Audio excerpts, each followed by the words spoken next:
వేదిక పైన మార్గదర్శులు ఉన్నారు. మత్తె శ్రీనివాస్ గారు, కృష్ణారావు గారు, బంగారు కుటుంబాలు అందరూ ఇక్కడ ఉన్నారు. కొంతమంది వేదిక పైన ఉన్నారు. వాళ్ళల్లో మీరు చూస్తే మోర్తా గారు, ఏసమ్మ గారు, ఈరోజు నేను పెద్దాపురం వచ్చినప్పుడు అఖండ స్వాగతం పలికిన మా తెలుగింటి ఆడపడుచులందరికీ, సోదరి సోదరమణులందరికీ పేరు పేరున నమస్కారాలు, అభినందనలు, శుభాభినందనలు. ఈరోజు నేను ఇక్కడికి వచ్చింది మీలో ఒక చైతన్యం తీసుకురావడానికి. నేను పెద్ద పెద్ద ఇనాగ్రేషన్లకు రావడం లేదు. మీరందరూ పరిశుభ్రంగా ఉండాలని చెప్పడానికి ఇక్కడికి వచ్చాను. మీ మున్సిపాలిటీలో కూడా చూశాను. చూసిన తర్వాత నాకు ఒక నమ్మకం వచ్చింది. మనం చేసే ప్రయత్నాలు జయప్రదం అవుతున్నాయి. మామూలుగా ఎవరు ఈ పనులు చెయ్యరు. మీరు చూస్తే ప్రతి 3వ శనివారం స్వచ్ఛ ఆంధ్రప్రదేశ్ పెట్టుకున్నాం. కొన్ని అనివార్య కారణాల వల్ల ఈసారి మాత్రం 4వ శనివారం పెట్టుకున్నాం. 7 నెలలుగా ఈ కార్యక్రమాన్ని చేస్తున్నాం. నేను చాలాసార్లు మీకు ఒక మాట చెప్పాను. స్వర్ణ ఆంధ్రప్రదేశ్ కావాలంటే ముందు మీ ఆలోచన విధానం మారాలి.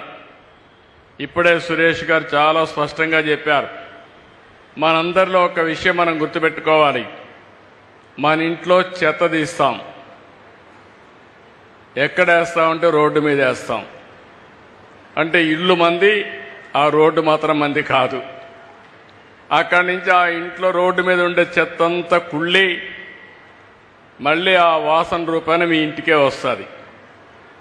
అంటే అంటువ్యాధులు రావడానికి మీరు చూస్తే ఎక్కడికక్కడ ఈ చెత్త ఇవన్నీ కనీసం మనం వాడినటువంటి మురుగు నీరు కూడా బయట పోనీయకుండా మన ఇంటి ముందరనే ఉండడం, అక్కడ పురుగులు ఇవన్నీ తయారు కావడం, దీంతో అనేక అంటువ్యాధులు వచ్చి చాలా ఇబ్బందులు వచ్చే పరిస్థితి వచ్చింది.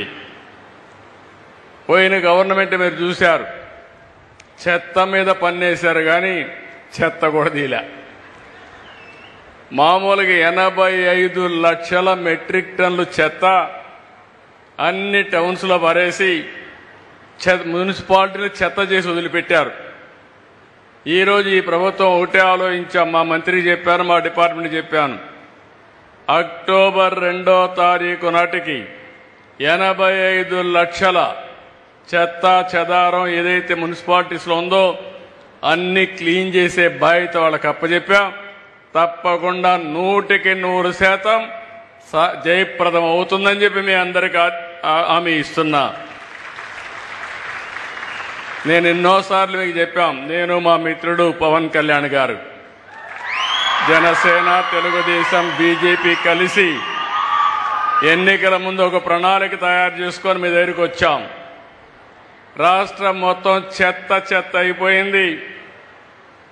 రాష్ట్రాన్ని విధ్వంసం చేశారు. కుక్కలు చింపిన విస్తరి చేశారు. అతలాకుతలం చేశారు. ఎవరికి కూడా ఆనందం లేకుండా చేశారు. మాట్లాడితే కొట్టడం, పోలీస్ కేసులు పెట్టడం, చాలా అరాచకాన్ని సృష్టించారు. మళ్ళీ మేము వస్తాం, రాష్ట్రాన్ని పునర్నిర్మాణం చేసి మీ జీవితాల్లో వెలుగు తీసుకొస్తామని ఆ రోజే చెప్పామని మీ అందరికీ విజ్ఞప్తి చేస్తున్నా. అందులో భాగంగానే ఒక పక్క సంక్షేమం, ఇంకొక పక్క అభివృద్ధి, ఈ రెండు కావాలంటే సుపరిపాలన, ఇవన్నీ కూడా పెట్టుకొని ఒక స్పష్టమైన ఆలోచన, ఎక్కడా డైవర్షన్ లేదు. నేను ఒకటే చెప్పాను, స్వర్ణాంధ్రప్రదేశ్ ఒక విజన్ తయారు చేశాను.